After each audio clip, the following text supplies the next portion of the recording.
Welcome to the Heavy Spoilers Show. I'm your host Paul, and in this video we're breaking down Dune Part 3. The new teaser has just dropped online, and in this video we're going to be going through it all. I'm actually working on a big in-depth breakdown of Dune Part 1, and I've just read both that and its follow-up Dune Messiah. This film is going to be based primarily around the latter, but it's clear that Denis's doing some big changes. So in this video, I want to go through it all and hopefully give you a clearer picture of what's going to be in the movie. If you enjoy it, please hit the thumbs up and make sure you subscribe for videos like this every day. With that out of the way, thank you for clicking this. Now let's get into Dune Part 3. What are your thoughts on that?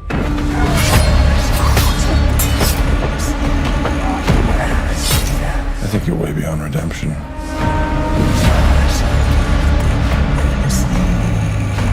Why are you here? To deliver a peace proposal. Peace is a good thing. Why should I refuse?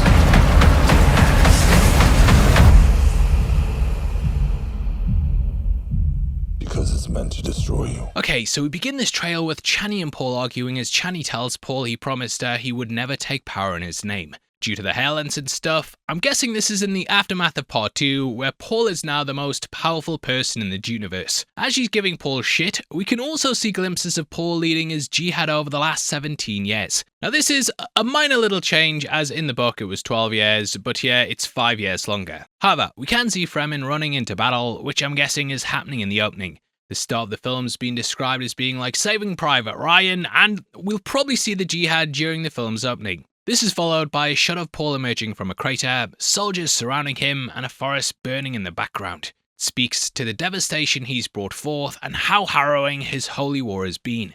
We also get a quick shot of Paul and Chani, where the latter is clearly pregnant. And I think that these scenes are probably a mix between real events that Paul's remembering from his life before the jihad, but it might even be visions of possible futures that could have resulted from it. Throughout the films, we've had lots of little flashes of things where it looked like they were happy, and I think the pregnancy thing and happy moments here might be an alternate future. Chani does eventually bear his children though, so potentially this changes her, but I don't know, it's just a bit weird to have her arguing one scene and then being all lovey-dovey in the next. However, throughout Dune Messiah, Paul's visions gradually become more and more of a burden on him, and he begins to question their true meaning. You'll notice that during these scenes, Paul's rocking his Atreides locks and not the shaved head look we see him sporting for most of the trailer. I do think at this point to these bits being flashbacks, but yeah, I also think the idea of alternate timelines and futures is worth discussing. We then get another shot similar to the one in the last trailer of Paul standing before his massive army. This seems to be the scene from the trailer where we see Paul address his army and then overhear him saying, "I'm not afraid to die." This is also most likely a scene taking place after Paul's jihad when he's finally conquered the universe. This is something we didn't actually get in the book, and instead the text picks up in the aftermath where we basically learn things through a history lesson. However, I've always thought that was a stupid way to start stuff, and yeah, Villeneuve's just making this a big spectacle to really grip you in the opening. We then could have seen Chani and their twins sitting on a sand dune, and Chani takes off her blue scarf.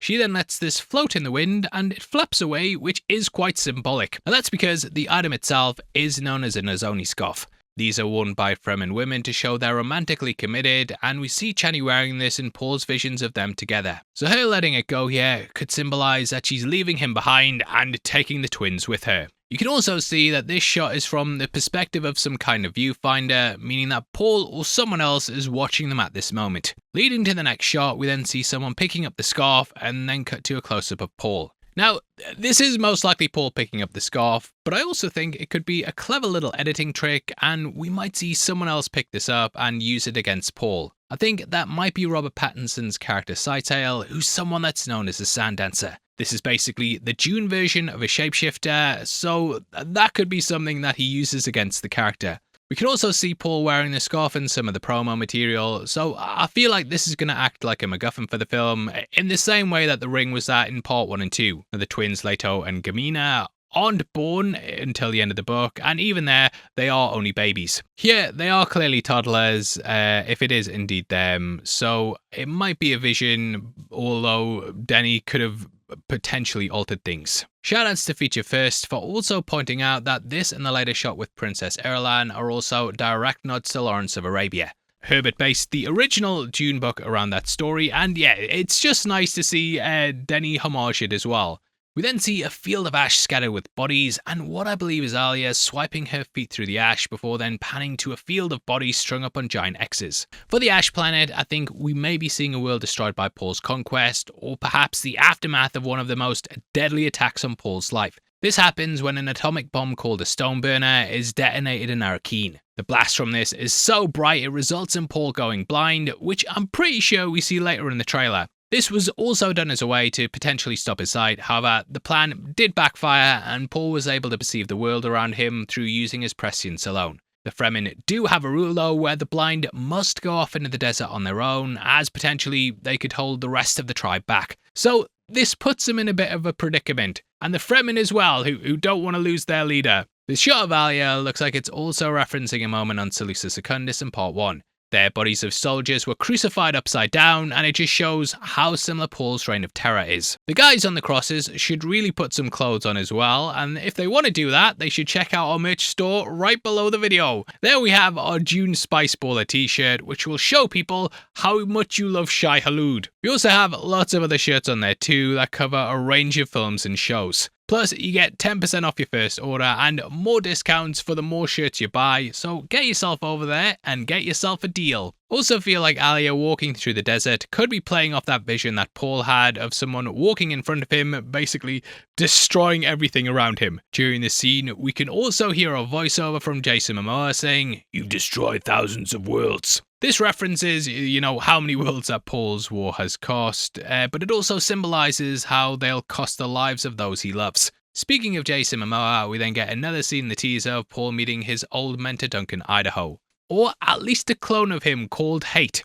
Now, we talked about this a bit in our last trailer breakdown, but the reason that Idaho is back is because he's actually a Gola that's given to Paul by the Bene Telexu. These Golas can be grown from a single cell of a dead body, and they manufactured Hayt to use against the Emperor. And his name is Hayt. That's subtext, that, mate. No, but Hayt also means life in Arabic, and it symbolizes how the Gola will obtain a new life as Duncan Idaho. But Hayt has no memories of his life as Duncan Idaho, though Paul does wonder if he'll be able to get those memories back. They've sent him in, hoping that his childhood mentor will disarm him, and that Hayt will assassinate the figure once Paul's at his lowest. Paul wants to keep him around, though, to see if he can regain who he was, and the Talaxu also kind of treat it as a research mission as well. They're curious if Hayt will remember too, and it plays in the themes of one regaining their humanity, which also applies to Paul. Now, this scene of Hayt being brought before Paul and then being locked up in a cell, it seems to be adopting their first meeting in the book. The cell scene especially, I think, will happen first, and they don't fight, but Paul questions how much he remembers about Duncan's life and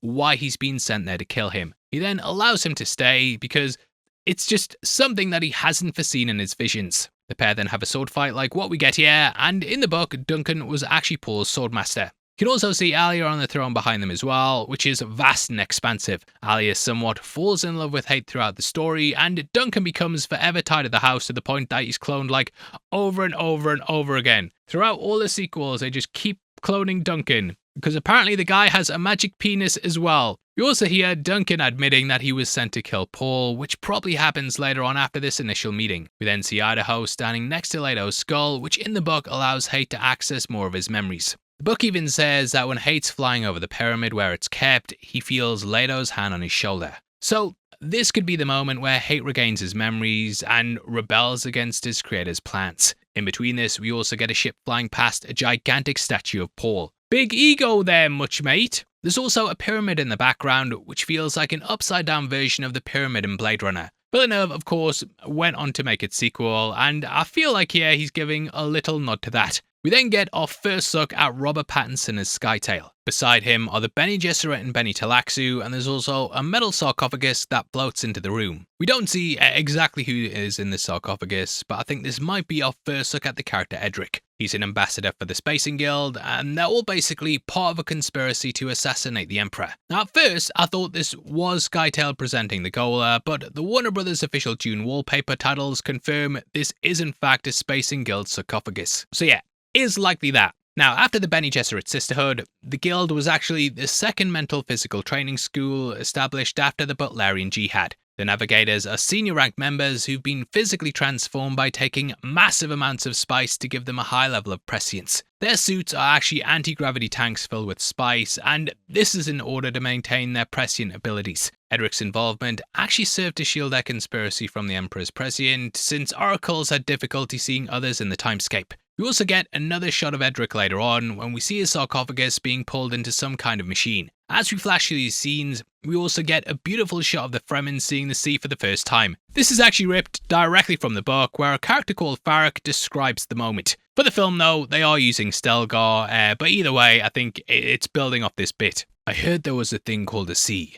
It is very hard to believe in a sea when you have lived only here among our dunes. We have no seas. Men of Dune had never known a sea. It was too much for my mind to picture. Yet men I knew said they had seen this marvel. I thought they lied, but I had to know for myself. It was for this reason that I enlisted. There was a sunset, Farrak said presently. One of the elder artists might have painted such a sunset. It had red in the colour of the glass in my bottle. There was gold, blue.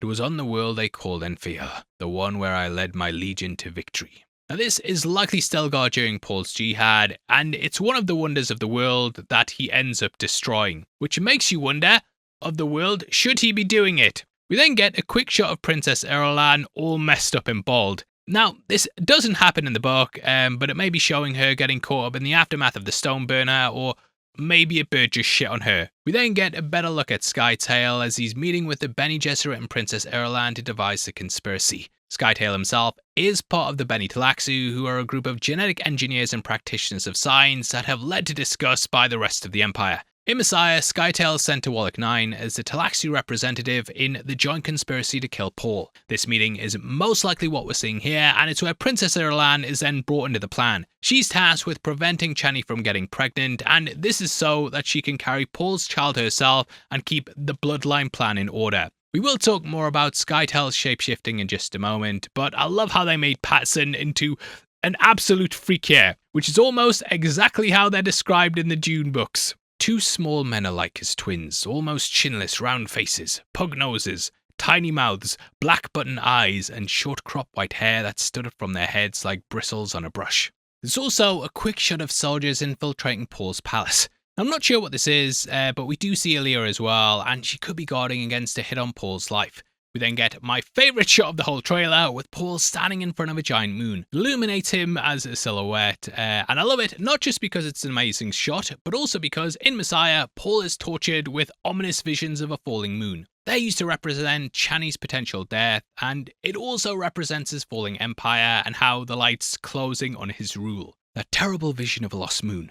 The vision suggested a monstrous loss of individual security. Perhaps he'd seen his civilization fall, toppled by its own pretensions. A moon, a falling moon. No. This scene in particular also seems to be adapting a bit from the book, where Paul's standing atop of Chin Rock after losing his sight.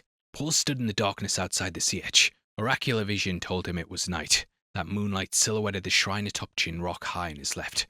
This was a memory-saturated place, his first sea edge, where he and Chani. I must not think of Chani, he told himself. We then get Chani hitting some drum sand, which I believe is her calling the worm that we see later on. We also get another shot that looks like a pre-jihad flashback of the Fremen bound to Paul, with Princess Irulan there as well.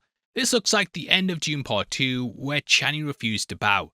Juxtaposing this, we then cut to Chani crying and seemingly in pain, and then to her walking across the sand as Paul says, "The future has a way of talking to me." We then see a flash of gold light shooting towards the screen. Now, I think that this might be the golden path. This is a future timeline that leads to the best outcome, but a lot of pain and sacrifice has to come from it first. Eventually, Paul's son Leto ends up walking it, he turns into a giant worm and basically oppresses humanity for thousands and thousands of years.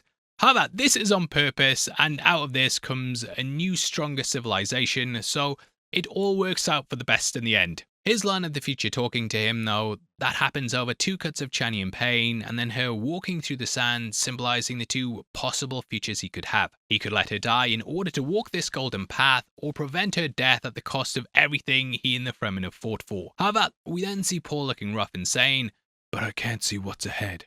That was a fucking good impression, that as well. This shows how, despite being able to see all time at once, Paul's vision of the future can't help him prevent it. Now this is a major theme of Messiah, as Paul's visions start making him doubt how he's interpreting them. This could also be towards the end of the movie after the birth of the twins, when Paul was only able to see the birth of his daughter. His son then came out as well, and it kind of plays upon how prescient beings can't see other prescient beings.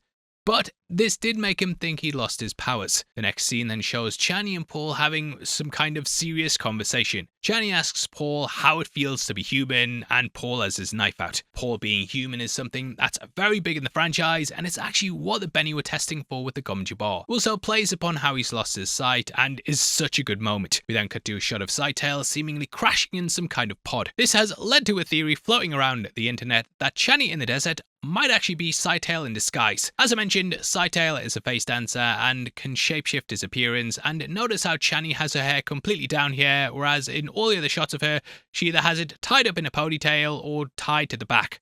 Along with this, she just acts super weird in these moments, so I think this is Sightale trying to mess with Paul and get him to surrender, which explains why he's got his knife out as well, because he clearly fucking figured that out. Like, if you know there's a shapeshifter there, every person you'd be like, if that's the fucking shapeshifter. But yeah, in Messiah, he deploys a similar trick, but takes the form of a Fremen woman named Lichna. However, I just think for a movie, it makes sense for that to be Chani. This also brings me back to the earlier shot of someone grabbing Chani's scarf from the sand, which I think is Sightale as well. Feel like he possibly came across her in the desert, and this is when he assumes her identity. We then get a quick flash of Alia covered in blood, confronting the Reverend Mother Guy's Helen Mahaim. Now, I'm not sure why she's covered in blood, but Alia and the Reverend Mother have a major beef in the first book. For the film, the character wasn't born, so it looks like they might be doing that scene here. In it, Alia is captured towards the end, and she's taken before the Baron and Emperor. She ends up killing the Baron, and she then enters the Reverend Mother's mind through their genetic memory connection, or something along those lines. And it might have been before she killed the Baron. Look, mate, my memory is tied very much to films, no matter how many times I read the book. But yeah, Alia was actually pre-born in the womb when she was given the water of life, and thus she gained all the knowledge of her ancestors. This is known as abomination, which is something that the Reverend Mother called her in this scene. So I do imagine that we're getting a similar scene here with her uncovering the Bene Gesserit and the others' plots to kill Paul. The Reverend Mother refused to look at Alia, but the words burned in her mind. Yes, far deeper implications lay here. The sister was an abomination, true, but there could be no denying her status as a Reverend Mother with all the title implied. We then see the Duke's ring, and I wonder if Paul is getting Hayt to swear to it. We also have Hayt joining in the fight after being dropped down from an ornithopter. Dune Part 1 was actually originally going to open with Duncan being dropped onto a planet, so it does seem like the scene could be happening here. Paul then says he sounds like he's an Atreides, and he says he was told he was one. This teases that he will eventually regain his memories, and it's most likely during the point in the book where he and Paul are on the way to find Chani, but they don't fight as Paul tells them to put his knife away, which is possibly what's going on here. We then see Paul and Chani holding the twins, along with the conclusion of their fight from the beginning of the trailer, with them then embracing each other. This is shot with an old-timey film log, and apparently Denny used 16mm cameras for certain parts of the film, which I'm guessing these bits are. Along with this is the shot of the stone burner blinding Paul, and then seeing his now dead eyes while on the battlefield with Duncan. We also get two figures parachuting in, which is how the Fremen leave a worm they've been riding on. It's also a quick moment where Chani stands in front of an incoming sandworm, which stops right before it hits her, and it's gonna be a lovely little pet. Now, Dune Heretics actually brings in the concept one can psychically control the worm, and this is potentially what Chani's doing here. We then end the trailer with Paul asking for forgiveness for all that he's done. He's got his bald head and burnt-in eyes, and it's at this point that we then cut to the logo. Whew, and what a trailer that was! Fucking banger! Anyway, that wraps up that teaser, and I have to say, looks absolutely amazing. I am so hyped for this film, and as I'm sure you can tell, I can't wait to see it in December. Just to let you know as well, I actually bought this costume because I'm doing a big breakdown of Dune Part 1 and 2, and I've actually just shot the first part of that video. I think that should be out for members in about 2 weeks' time, and then it'll be out for public consumption either the week after that or the week that follows it. If you want to get early access to that, it's just 99 cents to join our membership program. We do 4 big breakdowns a month, and if you work that out, it's like 25 cents a video. What a fucking bargain that is, mate. So yeah, please do that if you want to see the video early, and also please drop a like on the video and leave a comment with all your thoughts below and what you thought of the trailer. If you want to follow us on Instagram as well and keep up to date with what we're doing, then make sure that you check us out at Heavy Spoilers. That's where we update you on everything that's going down. It's the best way to keep up to date with us. I might even give you a cheeky reply, which I know you guys love. If not though, huge thank you for sitting through this video. I've been your host Paul as always, you've been the best and I'll see you on the next one. Out of the way, thank you for clicking this, you take care, peace.